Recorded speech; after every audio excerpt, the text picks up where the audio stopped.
El siguiente programa contiene elementos de lenguaje, salud, sexo y violencia apto para todo público. Programa de producción nacional.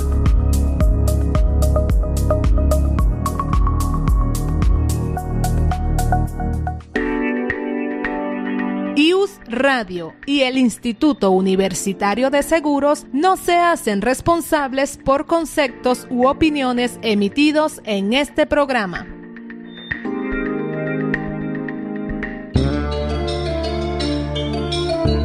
IUS Radio, una radio innovadora, les presenta Sinapsis 360 grados, el psicólogo a tu alcance, con Amanda Hernández y Aixa Atías. Un espacio para dar visibilidad a la salud mental y emocional desde todos los ángulos, con una visión integral y actual. A través de conversaciones abiertas y dinámicas, se busca fomentar el autoconocimiento y el crecimiento personal orientados a generar bienestar en la vida cotidiana y mejorar las relaciones interpersonales, fomentando la empatía para ayudar a otros desde una red de apoyo real.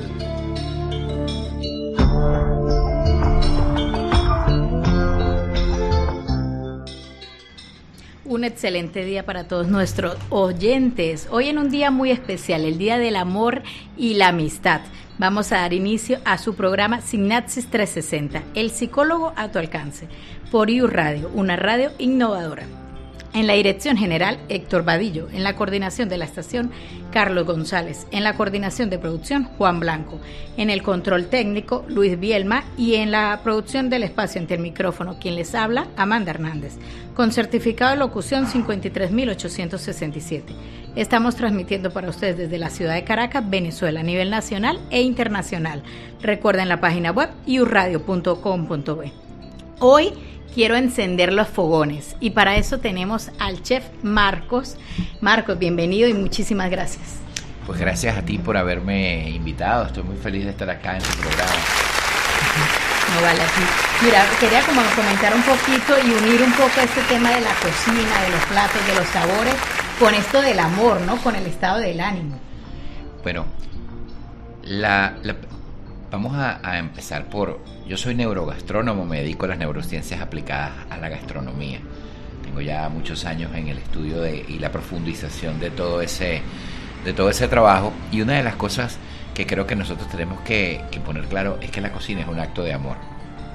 Cuando tú cocinas para una persona, cuando tú cocinas para un cliente, cuando tú cocinas para un grupo, para la familia, para tus hijos, para tu esposo, tu novio o novia o lo que tú quieras, estás haciendo un acto de amor. Porque al final de cuentas, yo siempre he pensado que hay un componente especial en cada plato que tú preparas. No necesitas ser un gran cocinero, pero ese componente que es esa emoción que tú le pones al plato, esa comida o eso que lo que quieres transmitir a través del plato, porque al final de cuentas el plato para efectos es un lienzo en blanco. Lo que tú pongas en ese plato y cómo lo presentes, cómo lo hagas y lo que prepares, pues va a ser la culminación de tu obra. Y esa obra, por lo general, es un acto de amor. Sí, totalmente estoy de acuerdo. Y de hecho, en esto ahorita que nos comentas de los colores... Sí, nosotros partimos del principio de que el sabor no existe per se, sino que es una construcción de nuestro cerebro. Nosotros construimos el sabor y utilizamos para esa construcción todo lo que está a nuestro alrededor. Nosotros también partimos del principio que nosotros somos seres netamente emocionales antes de ser racionales. Entonces nuestras emociones son las que rigen todo lo que nosotros hacemos.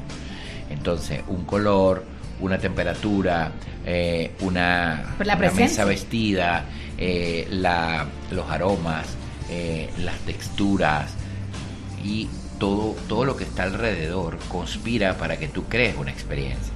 Entonces, al final todo eso tú lo archivas en tu cabeza, ¿verdad? En tu cerebro, y vas acumulando experiencias. Y cada vez que tú tienes una experiencia vas comparándola con las otras que tienes y vas construyendo. El sabor se construye. Queda como en la memoria, ¿no? Y la memoria gustativa, bueno, usted debe saber eso más que yo, porque usted es psicóloga. Y la gustativa y la olfativa. La olfativa, pues que van, para el gusto, el 80% de la responsabilidad del gusto es el olfato, no la nariz, el olfato.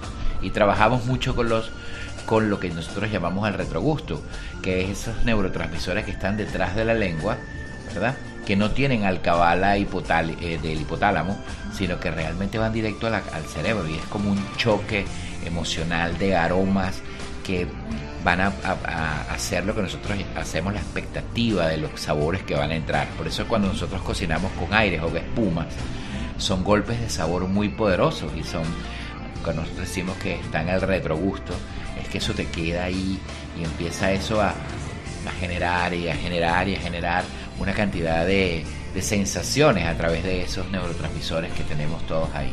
Digamos que esta experiencia que se comparte en varias personas, o sea, estaría la persona que prepara el alimento y estaría el comensal, ¿sí? Claro, ¿es así? cuando tú eres, hay varias formas, porque a veces tú eres el que preparas, pero también compartes. Vale. En mi caso lo hago muchas veces porque... No eres pasivo, eres activo. Claro, lo hago muchas veces porque, o por lo menos hoy que tengo una experiencia en la noche. Sensorial, ¿no? Sensorial, sí, sinestesia, el arte de los amantes.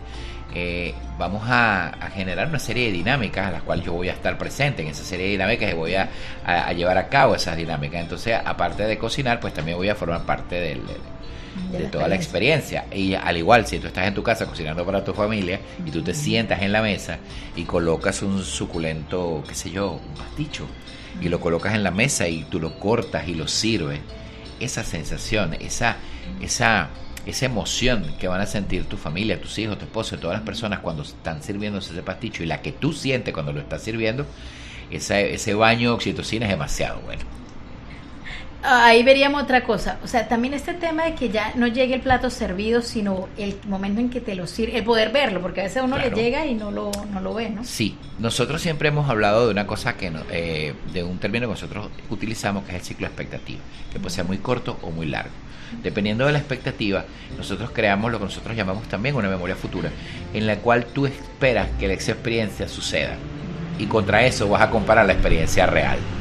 Entonces ese corto momento en que tú estás poniendo, estás picando y estás salivando porque todo el mundo está pendiente de lo que estás haciendo, es altamente emocionante, porque ese momento, esos segundos antes de que tú pongas la comida en el plato, pero bueno, hay hambre, seguramente ya está todo, a lo mejor es un momento especial, un evento familiar o lo que sea, o simplemente el almuerzo. Yo siempre he dicho que la mejor medicina contra el cortisol es la mesa. Y la mesa alrededor de tus seres queridos. No hace falta que sea una comida especial, una cosa así. No, puede ser cualquier cosa. Simplemente el momento de compartir. Y yo creo que también hay algo clave que decir, y es realmente estar presente, ¿no? En ese momento. Sí, por supuesto. Porque hoy en día con la rutina a veces la gente come muy, ¿sabes? Como con ese afán, claro, con esa rapidez. Dentro de poco la IA te prepara la comida. Totalmente. Entonces, aparte de eso, no estás presente o estás comiendo con el celular. Sí, una cosa, nosotros, yo parto del principio de que comer, o sea, lo que yo llamo comida consciente, es cuando tú metes los pies bajo la mesa, como decían antes mi abuela, ¿verdad? Siéntate ahí. Se sientas bien y metes los pies bajo la mesa y empiezas a ser consciente de lo que estás comiendo. Y lo que nutre tu claro, cuerpo. Lo que te nutre. Entonces empiezas a ser consciente cuando masticas, empiezas a ser consciente cuando tragas, y ahí empiezas a disfrutar la comida y a construir ese sabor. Otra cosa es llenar el tanque. Estás como cubrir una de decir, necesidad. Tienes hambre, no sé qué, te paraste, te comiste cualquier cosa, si sea una empanada, saciaste ese hambre temporal y seguiste. Pero no hiciste consciente lo inconsciente, que es lo importante en todo esto, hacer consciente lo inconsciente. Y también regalarte ese espacio, un espacio que es diario, ¿no? Claro, también. Eso es importante porque eso te va renovando todo el tiempo la energía, porque eso activa tus centros de satisfacción de inmediata. O sea, la comida per se es una cosa muy satisfactoria.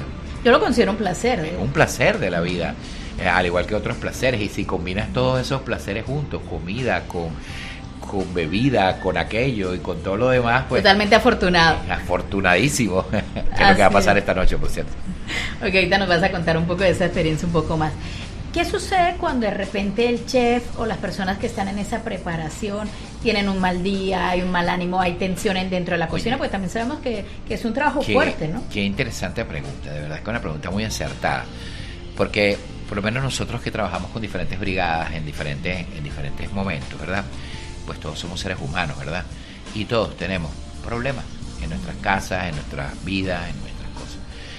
Pero en el momento que tú entras en la cocina, en el momento que tú entras en esas 4 paredes que hacen el área de la cocina, yo le digo a mis muchachos, a mis cocineros, una de las cosas, tú tienes que desparasitarte de todo ese pensamiento, porque mientras estás ahí, tú no puedes hacer nada por lo que está fuera de esas 4 paredes, y debes de concentrarte. Si tú no logras tener el ánimo o la animosidad, estar conectado con lo que estás haciendo, desconectarte de lo afuera y conectarte con lo que estás haciendo, no vas a hacer un gran trabajo.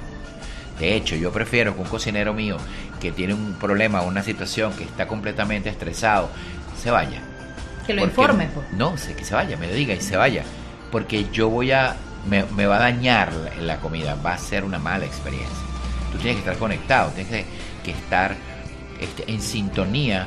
Primero porque estás trabajando en un equipo de trabajo, y el equipo tiene unas rutinas y unas dinámicas que si tú la trancas, claro, si tú la trancas, recibes una mala respuesta, una mala vibra, recibes un desdén, una tirada de plato, o haces un llamado de atención y es mal recibido, y en ese momento no hay tiempo para ponerse a discutir. En ese momento lo importante, como es lo importante para todos los chefs, es su cliente, porque tú sin el cliente no eres nadie, a menos que te comas tu comida tú solo, cocinas para ti ya, pero sin el cliente no eres nadie. El cliente es lo importante en todo esto. Entonces, si tú no estás en esa sintonía, pues vas a hacerle un flaco servicio al servicio, valga la redundancia. Y yo creo que también es algo que se va aprendiendo, ¿no? Con la experiencia, claro, con el control emocional. En la medida que tú maduras y en la medida que tú desarrollas equipos de alto desempeño para cocina, esas cosas se van como manejando. Sí, más que manejando, cuando el equipo está bien consolidado, yo trabajo mucho con eso y hago mucha consultoría a ese respecto a algunos clientes, es que el equipo te va a ayudar. O sea, el equipo tiene que conocer tus fortalezas y tus debilidades, y cada persona las tiene, todos las tenemos, ¿verdad? Entonces, cuando el equipo ve que tu debilidad está ahí a flor de piel, el equipo tiene que ayudarte a recuperar esa fortaleza y a cubrir esa debilidad con sus propias fortalezas. Entonces, eso se hace casi que tácito, eso es parte de la dinámica.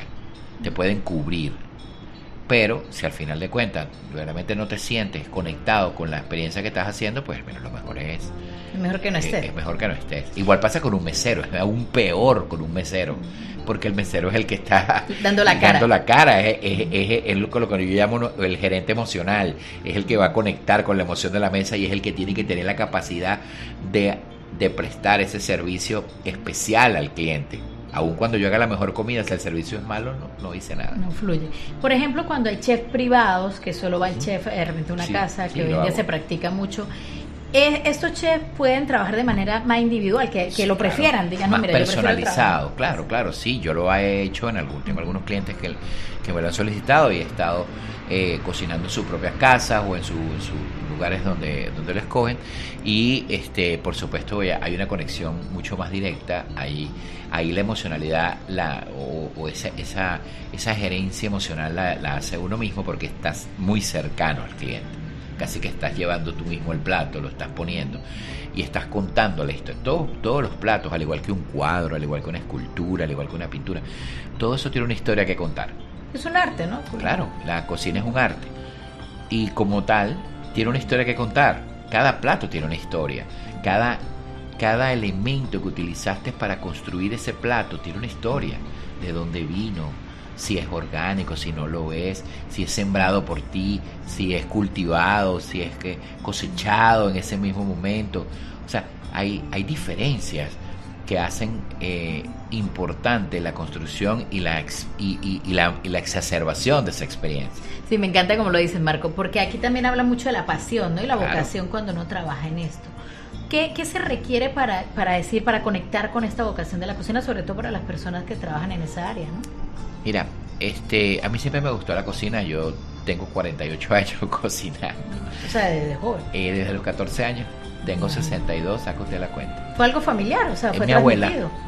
Mi abuela, yo veía a mi abuela era una cocinera extraordinaria, mi abuela materna, y en ese momento vivíamos en casa de mi abuela y mi abuela siempre pues cocinó una barbaridad. Yo veía eso desde chamito, pues. Y mi abuelo lo que era un gran comedor. Ese sí era un glotón de primera instancia. O sea, te daba el equipo. Sí, mi abuela que cocinaba, aun cuando se quejaba muchísimo de que siempre estaba en la cocina, pues no había forma de sacarla de ahí. Eran otros tiempos. Y ella fue la que me dio esos... me inspiró y me dio esos tips. De hecho, yo tengo recetarios que de mi abuela, que eran de su mamá y que vienen de mucha generación. Y, por ejemplo, cuando yo cocino, hago las hallacas, mis hallacas que hacen en diciembre, cuando tú estás comiendo esa hallaca, tú estás comiendo 100 años de historia, porque es la hallaca que se hace en mi familia desde 1920. Una tradición. Entonces eso ha pasado aun cuando cada generación le ha incorporado a su aporte, ¿verdad? Su toque, pues en esencia es esa hallaca. O sea, son 100 años de preparar esa hallaca así. Entonces eso tiene una historia. Y también lo que deja en la persona, porque yo de repente, de hecho, en las consultas escucho mucho cuando solamente esto, una comida, bueno, eso me recuerda a mi abuela, a mi papá. Hay conexiones, de hecho, hay en estos días, no recuerdo, esta semana no sé qué pasó, esta semana que pasó, verdad que fue así como una explosión de invitaciones a programas de radio, programas de televisión, fue un poco atípico eso. Y en un programa de radio que estuve recientemente, hablamos precisamente de eso. Hay ya, digamos, estudios donde se ha hecho una conexión con personas que sufren de Alzheimer, y ha habido una conexión por una comida. Claro, porque hay como un estímulo. Claro, al ver el estímulo, una conexión, esa persona ha regresado al tiempo, al momento, y has logrado hacer una conexión. Caso particular de una hija que tenía casi 5 años que su papá no la reconocía, y a través de un pasticho, casualmente, una lasaña, un pasticho, hizo una conexión y estuvo un par de horas hablando con su papá. Qué hermoso. Que eso fue algo increíble, porque bueno, hubo unas activaciones, me imagino que neuronales o por ahí, algunas conexiones, sinapsis, qué sé yo, y eso hizo pues que ese señor regresara se conectara en ese momento plano y pudiera conversar con su hija, reconocerla y hablar y recordar que quién le preparaba esa comida. Así es. Por ejemplo, yo creo que también la comida o el momento de la comida es clave, por ejemplo, de repente, bueno, para una conversación de una pareja que de repente ha tenido unos días difíciles y se busca como ese momento, bueno, vamos a una cena y conversamos. Pero es que la mesa es uno de los actos más trascendentales del ser humano. Si tú estudias o ves el desarrollo del ser humano como ser humano, cuando el ser humano descubre el fuego y empieza a sentarse alrededor de la mesa, tú te das cuenta de que la línea de evolución en que venía así, hace así, y cuando tú te das cuenta de la trascendente que ha sido, que todas las grandes negociaciones han pactado la paz, has hecho las paces en tu familia, o has guerreado en tu familia, o has hecho todo eso alrededor de la mesa. Y entonces la mesa per se ha sido siempre un elemento integrador desde todo punto de vista. Sentarse a la mesa es uno de los actos sociales más trascendentales y que genera la mayor cantidad de oxitocina y dopamina y endorfinas del planeta. Sí, es que de hecho me lo transmitiste. Casi como hacer el amor. Cuando me lo estabas diciendo me impactaba porque uno se imagina, ¿no? Cuando las personas se sientan. Una mesa puesta, la puesta de la mesa, no necesitas lujos. Lo que necesitas es amor. Necesitas esa pasión que le pones a aquello, y con lo que sea que tengas, lo haces. Yo he compartido con mis amigos felizmente con un chigüí, y hacemos cualquier cosa, unos snacks, y pasamos una hora hablando, tomando un refresco o cualquier bebida agradable, y simplemente pasamos una hora. Y me pasa mucho con amigos de toda mi vida que nos vemos, y cuando nos vemos estamos en ese momento en que nos dejamos de ver. Que uno se puede sentir niño, diga, hace 20 años, sobre todo amigos de mi infancia. Yo tengo la suerte de que nosotros nos seguimos conectando y viendo. Mis amigos con los que igual estudié desde kinder, somos amigos de hace más de 55, 60 años. O sea, y seguimos hablando y nos seguimos reuniendo eventualmente, y cuando nos vemos estamos en secundaria.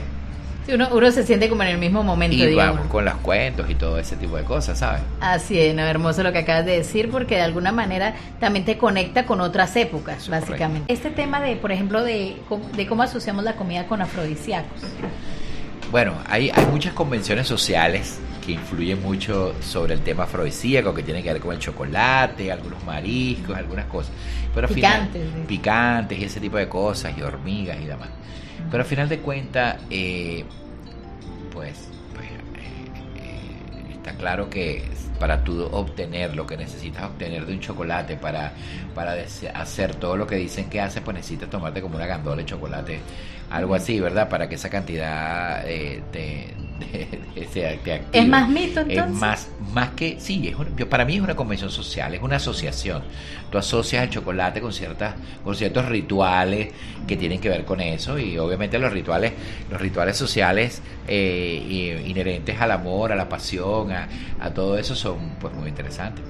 Sí, funciona como un placebo básicamente, claro, que te conectas y de alguna manera puedes generar el efecto que tú quieres. Eso es correcto. Y todos, no para todos el color rojo es precisamente apasionante. Yo hace algunos años hice una experiencia con puros colores, y yo te preguntaba cuál es tu color de la pasión, y de repente era morado, era azul, inclusive amarillo, no necesariamente rojo. ¿Qué es lo que generalmente uno asocia? Es convencional, el rojo, etcétera, etcétera. Y puede haber también de repente comida, a mí me ha pasado por ejemplo con el verde, que me haga el color verde en los platos algo desagradable, por ejemplo. Bueno, hay colores que en los platos no deberían estar, cosas como morados, ese tipo de cosas son bien delicados, ¿no? Aunque hoy en día las técnicas de cocina han permitido hacer interesantes desarrollos y ha permitido poner colores, porque tu cerebro empieza a asociar eso como algo malo. Y el verde, siempre que no sea fresco, es así como ¿qué pasa? Pero hay verdes extraordinarios. Un mero en salsa verde de la cocina vasca es extraordinario. Y la salsa que tienen que ver como un coulis de cilantro o un buen pesto, eso es verde. Sí, yo creo que va mucho también con asociaciones. Claro, tú has tenido alguna experiencia, una mala experiencia, y esa experiencia la estás comparando. Mira, nosotros, por lo menos, nosotros sabemos que el ser humano siempre está como en dos velocidades, ¿no? Eso está en un libro muy interesante que se llama Pensamiento Lento, Pensamiento Rápido. Nosotros siempre estamos en pensamiento rápido, pero nosotros siempre estamos reaccionando. Es de inmediato, casi todo lo que tú haces es reaccionar, y siempre estás en pensamiento rápido. Cuando tú te sientas a comer, ¿verdad? Tú tienes que pasar al pensamiento lento, y tienes que obligar a tu cerebro, que es el primer saboteador del plan de tu propia vida, porque siempre está procurando que tú hagas el menos esfuerzo posible y el menos gasto de energía para desarrollar cualquier actividad, ¿verdad? Entonces tú tienes que decirle, mira, mijo, o sea, vamos a comer, vamos a disfrutar esa comida. Entonces empiezas a hacer ese disfrute, porque tú lo primero que hace tu cerebro es comparar con lo que más sentido tiene. Hay una historia que me causa mucha gracia. Me invitaron a hacer una degustación de un carpaccio de cola de baba. ¿Sabes? Con una baba, ¿no? Un caimán, un cocodrilo pequeño de acá de los llanos. Y ese era un carpaccio. Y la señora que estaba al lado mío lo probó así de primero que, ay, esto sabe a pollo. No sabe a pollo. Fue una asociación. Exactamente. ¿Con qué lo asocias? Con lo primero que se parece o que te tienes en tu cerebro. Ahora, cuando tú dices, no, un momentico, yo estoy comiendo es baba, y construyes ese sabor de baba, entonces haces un registro. Registro, lo marcas como un registro, y empiezas a construir ese sabor y sientes lo vas a poder diferenciar del pollo. Claro, sientes la textura de la comida, sientes el sabor. Inclusive, si lo quieres asociar con algo, se parece más de repente a un chigüire, porque pues ese sabor a pescado que está ahí intrínseco a la carne, aun cuando es una telita blanca transparente. Pero es eso, o sea, es hacer consciente lo inconsciente, es hacer consciente lo que te estás comiendo y construir ese sabor. Tú tuviste una mala experiencia con una comida verde, bueno, vas a tener que cambiarla con una buena verde. Totalmente, para darle ese otro para buscar toque. Equilibrio. Ahorita que mencionamos un poco y este tema de las papilas gustativas, bueno, y quizás esto puede ser algo más médico, biológico, Pero con los años eso se puede ir perdiendo. Mira, ¿Cuál ha sido tu experiencia con comensal? La lengua, que es donde se dice que está el gusto, ¿verdad? Es una parte muy pequeña del gusto, aunque parezca mentira. Porque cuando tú haces un plato que tiene 40 ingredientes, sería un poco tonto pensar que la lengua, que solamente puede diferenciar lo ácido, lo dulce, lo salado y lo amargo, y bueno, y el umami últimamente, el centro de la lengua, puede agarrar y construir esos 40 especias, texturas, proteínas, vegetales y todo lo que tienes ahí, y convertirlo en sabor. Hay algo más, ¿verdad?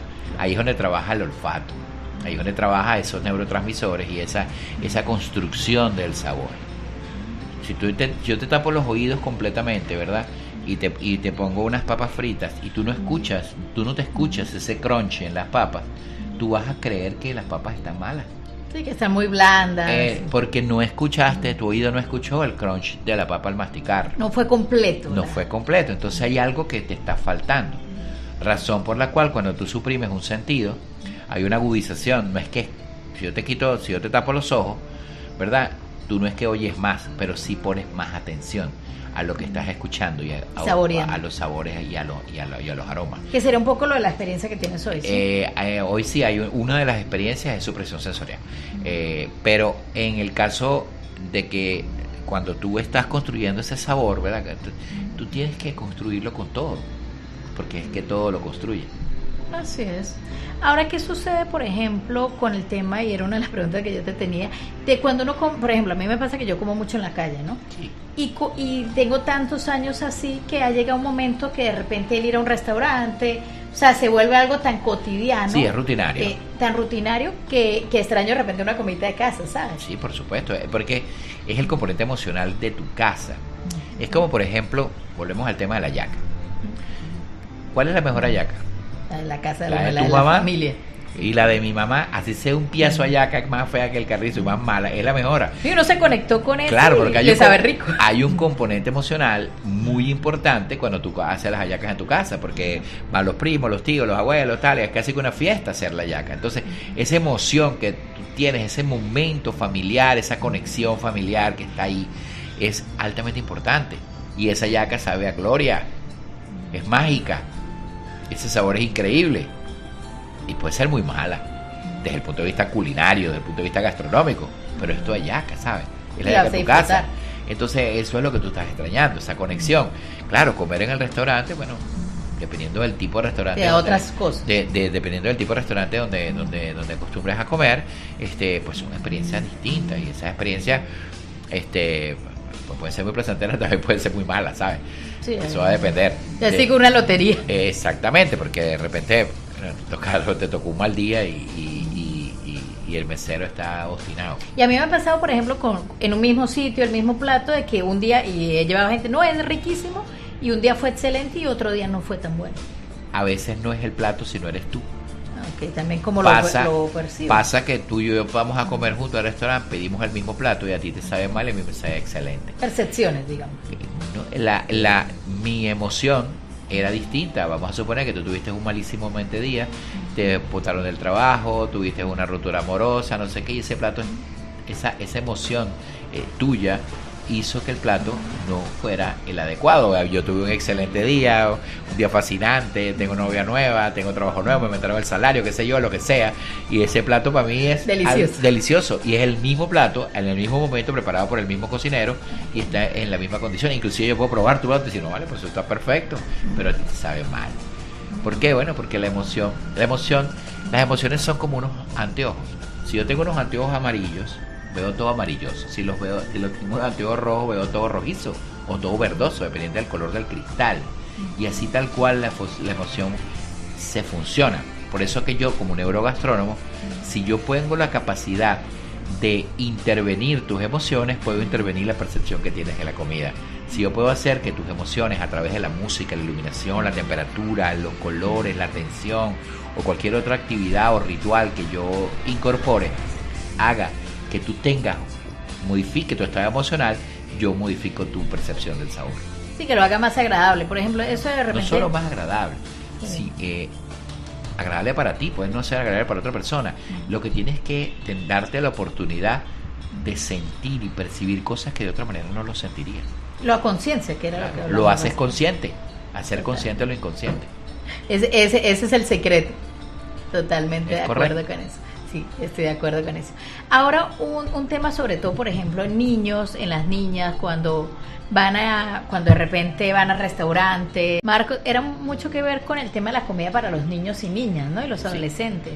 Cuando ellos llegan, bueno, que a veces si hay parque, si no hay parque, o lugar donde están, ¿cómo transmitir con la comida de que realmente, o sea, el niño también se conecte con esa experiencia? Es interesante. Cuando yo estaba haciendo mi primer diplomado en neurogastronomía, uno de los compañeros que realmente lo llegué a apreciar mucho, él había hecho empezó a hacer ese diplomado porque sus morochas no comían. Entonces él quería lograr que sus morochas comieran. Disfrutaran de la comida y comieran cosas que eran saludables, cosas que él no lograba que comieran. Entonces, a mí me da mucha risa, porque inclusive su tesis, para el final del diplomado, mostró a sus niñas comiendo. Hizo una serie de estrategias y desarrolló una serie de estrategias para que sus niñas disfrutaran de la comida de la manera en que no se lo podían imaginar, incorporándolas a la preparación, haciéndole una presentación de platos y cosas diferentes. Y realmente él disfrutó mucho eso. Y yo creo que es un reto, ¿no? Sobre todo para muchos padres. Claro. Yo particularmente hice un trabajo para la Asociación Venezolana de Autismo.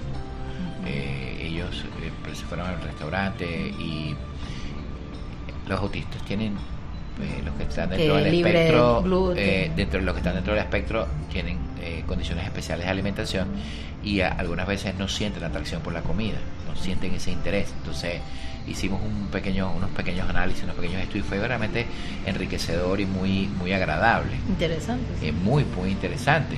Por lo menos enterarme de que el autista procesa el gluten como un opiáceo y que así tiene las mismas reacciones, puede tener estados de euforia o estados de calma, de acuerdo a cómo lo procese.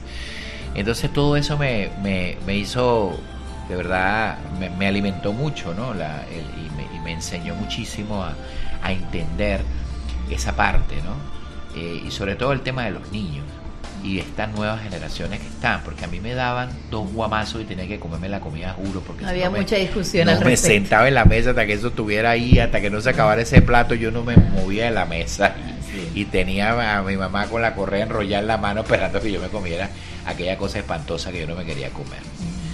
Y así, decían ellos que uno aprendía a comer. Obviamente las generaciones han cambiado, las cosas suceden diferentes y ahorita necesitamos tener más conexión.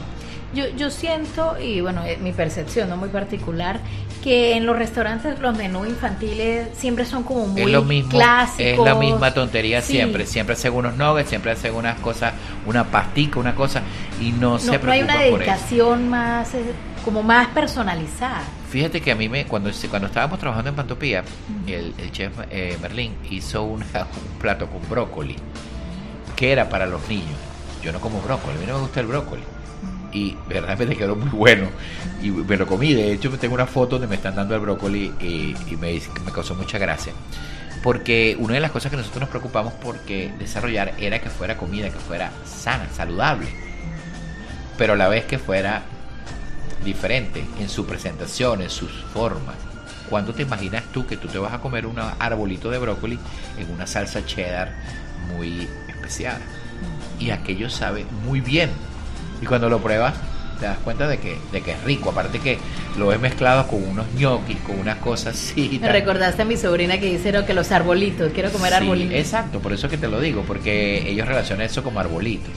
Y por ahí van los tiros, de cómo tú le presentas, cómo tú le haces cuál es la historia que vas a contar de ese plato para ellos. ¿Crees la misma historia que para mí, por supuesto. ¿Crees que en la cocina existe resistencia a que de repente, o una especialidad que de repente un chef específico se dedique solo a esto?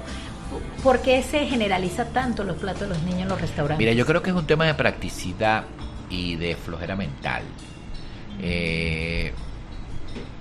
Venezuela ha sido o es un país que ha tenido verdaderamente condiciones extremas. Ha tenido extrema riqueza, extrema pobreza, pasamos a un lado y pasamos para el otro y hemos estado así, ¿verdad? Yo creo que esto es un caso que en algún momento en las futuras generaciones será digna de estudio.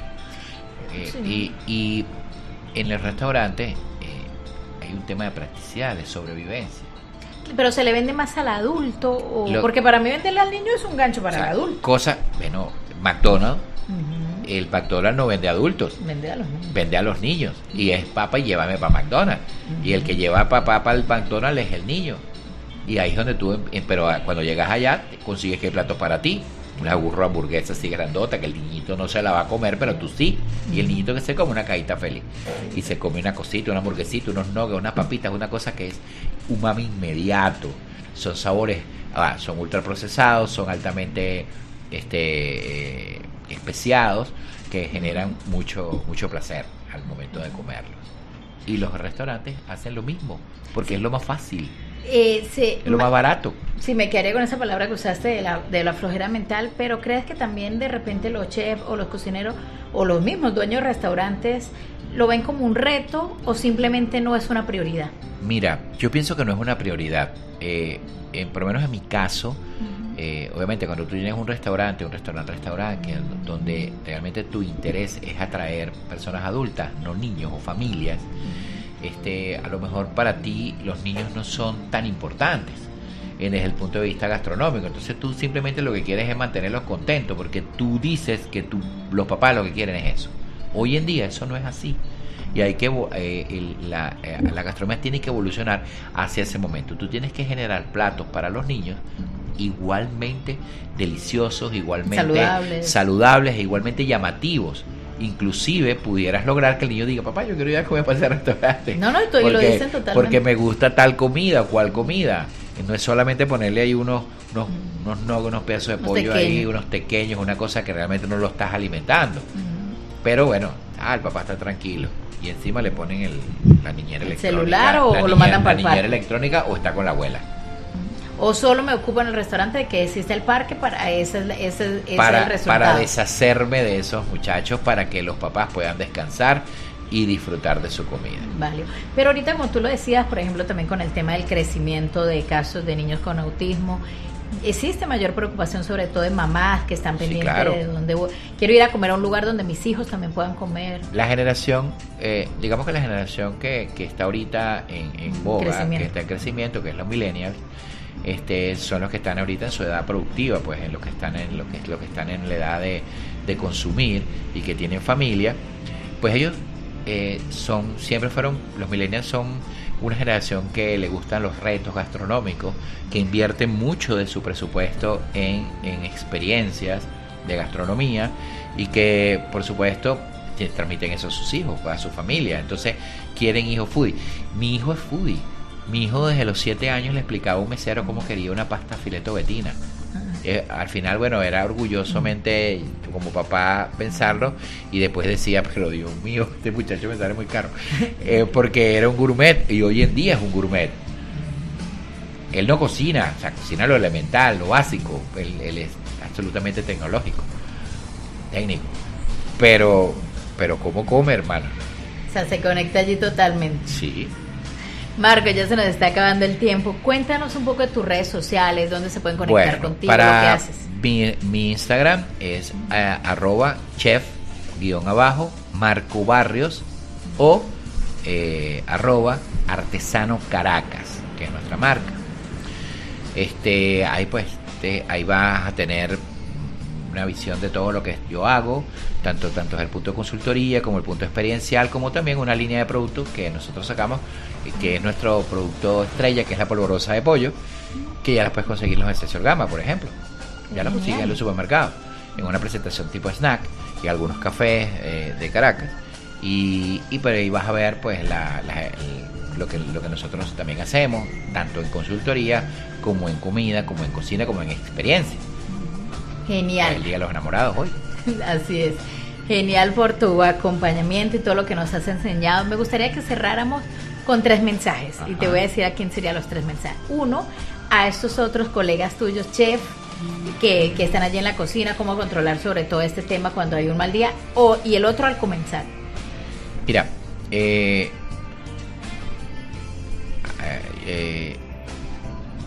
como cocinero, más como digamos entrenador de liderazgo, yo pienso que número uno, el liderazgo no se impone, el liderazgo se gana, y la comunicación es vital. Conoce a tu equipo, eso para mí es vital. Cuando tú conoces las debilidades y las fortalezas de cada uno del personal que trabaja con él, para ti no hay sorpresa. Eso sería mi en el trabajo en equipo. En el trabajo en equipo. Porque la cocina no la hace el chef, la cocina la hace el equipo. ¿Y sobre el comensal ahora? Desde que... Para que lo que hablamos un poco de disfrutar la mesa, el ser consciente. Para mí, meter los pies bajo la mesa es hacer consciente lo inconsciente. Concéntrase. Decidir, comida consciente. Voy a disfrutar de esta comida y voy a sentir cada masticada, cada vez que hago la gestión de masticar, cada vez que trago, cada vez que percibo el aroma, cada vez que escucho la crujencia de un plato. Todo eso lo tengo que aprender a disfrutar. El proceso, digamos. El proceso. Así es. Gracias, Marco, nuevamente por estar en este espacio. El tiempo se nos quedó corto, pero di nuevamente tu red gracias social. A ti, arroba chef piso _ Marco Barrio, @artesano Caracas. Y bueno, los espero esta noche, que tenemos una experiencia increíble. Claro que sí, me encanta esa experiencia. Bueno, vamos a despedir el espacio. Para todos, recuerden que no solo es el Día del Amor y la Amistad, también vamos a reconocer el amor por los amigos, el amor que le sentimos a nuestra familia, a nuestros padres, a nuestros hermanos. Entonces yo creo que hoy más que nunca hay que reforzar que el amor no es solo en parejas, sino también el amor propio. Así que todas esas personas que están solteros y solteras, disfruten este momento con ustedes, así sea viendo película en casa. Despedimos el espacio, que tengan un feliz día. En la dirección general, Héctor Vadillo. En la coordinación de la estación, Carlos González. En la coordinación de producción, Juan Blanco. En el control técnico, Luis Bielma. Y ante el micrófono, quien les habla, Amanda Hernández. Con certificado de locución 53.867. El psicólogo a tu alcance. Estuvimos transmitiendo desde la ciudad de Caracas, Venezuela, a nivel nacional e internacional, a través de la página web iuradio.com.be. Mil gracias.